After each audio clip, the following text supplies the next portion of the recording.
குட்டி சுட்டி சுட்டி குட்டி சுட்டி சுட்டி.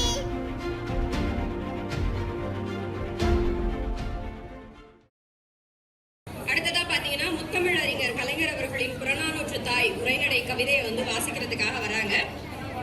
ஸ்ரீரங்கம் மெட்ரிகுலேஷன் பள்ளியிலிருந்து படிக்கிற 2ஆம் வகுப்பு மாணவன் PB சக்ரேஸ் அவர்கள்.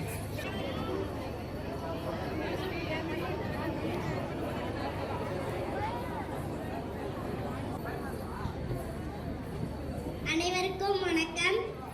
என் பெயர் PB சக்ரேஷ். இப்போது நான் உங்களிடம் கலைஞர் கவிதை புறநானூற்று கவிதையை உங்களிடம் கூறப்போகிறேன்.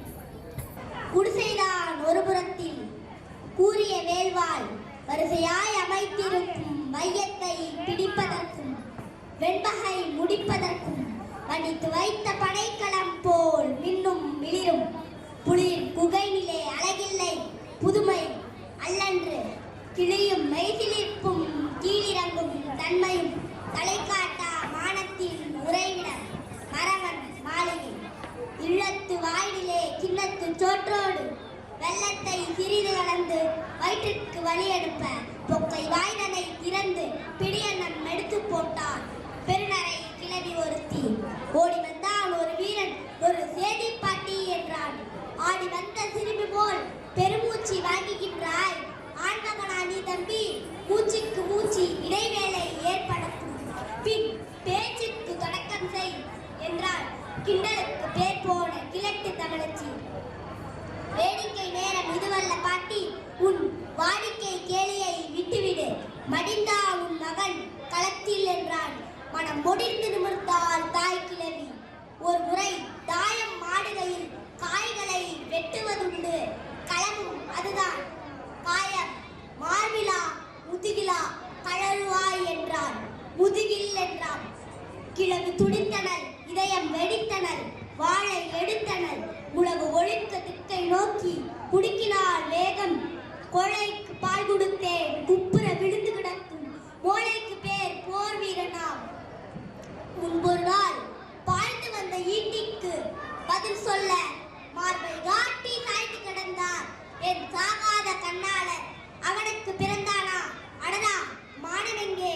குட்டி சிவருக்கு கீழாக விழுந்து பட்டான். இமய வரம்பினிலே வீரம் சிரிக்கும், இங்கு வீணை நரம்பினிலே இசை துடிக்கும். அதுவும் மானம் மானவென்றே ஒழிக்கும், மதுவும் சுறாவும் உண்டு வாழும் மானமற்ற வம்சமானி. ஏடா மரத்தமிழ் குடியிலே மாசு தூவி விட்டாய். மார்பு கொடுத்தேன் மகனாய் வளர்த்தேன், தின்று கொழுத்து துடர் பாய்ந்த தோள்கள் எங்கே திணநடுக்கவில்லையா? அந்தோ வேளுக்கு வழி சொல்ல வகையற்ற கோழையே, என் வீர பாலுக்கு வழி சொல்வாய் என்று கதறினாள் என்பதை நெருங்கிய ஏழை கிழவி. சென்றாங்கு செருமையில் சிதறி கிடந்த செந்தமிழ் நாட்டை காக்க ஓடிற்று ரத்த வெள்ளம். பின குவியலிலே பெருமூச்சு வாங்க நடந்தாள். மன பந்தலிலும் அந்த மகிழ்ச்சி இல்லை, மகன் பிறந்த போதும் அந்த மகிழ்ச்சிக்கு எல்லை உண்டு. ஏன் அவன் நிறத்து கடந்தான் நீட்டிக்கு மார்பை காட்டி.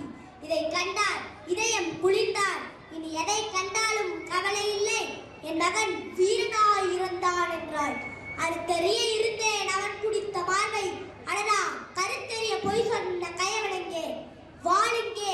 அவன் நாக்கெங்கே என்று அவன் நாக்கை அறுப்பதற்கு கேட்டாள் தமிழ் தாய், புறநானூற்று தாய். நன்றி, வணக்கம், வாழ்க வளத்துடன். கலைஞர் அவர்கள் படைத்த ஒரு கவிதை, அருமையான கவிதை. அதில் ஒரு ஒரு சின்ன பிசுறு கூட இல்லாமல் தெளிவாக எடுத்துரைத்த நமது சிறிய புறநானூற்று புலவன் அவர்களுக்கு மீண்டும் ஒரு முறை நீங்கள் எல்லாரும் ஒரு முறை கைதட்டி வாழ்த்தலாம். வாழ்த்துக்கள்.